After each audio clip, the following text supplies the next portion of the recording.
ஆட்சிக்கு வந்து சில வாரங்கள் கூட ஆகல.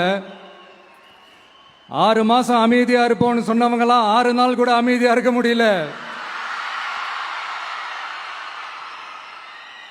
ஆட்சிக்கு வந்து அரை மணி நேரத்திலே ஆரம்பிச்சிட்டாங்க. பாவம், ஒரு கல்யாண வீட்டிலலாம் போய் புலம்பிட்டு இருக்காங்க. நான் சொன்னதெல்லாம் நடக்குதா? 1 by 1 எல்லா புலம்பல்ஸும்.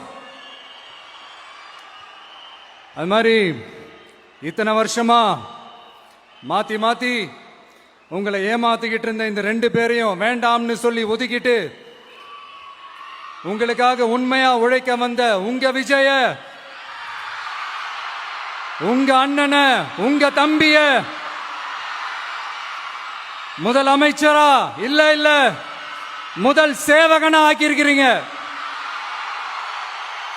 தலை வணங்கி ஒட்டுமொத்த தமிழக மக்களுக்கும் இந்த நேரத்தில் என்னுடைய நன்றியை தெரிவிச்சுக்கிறேன்.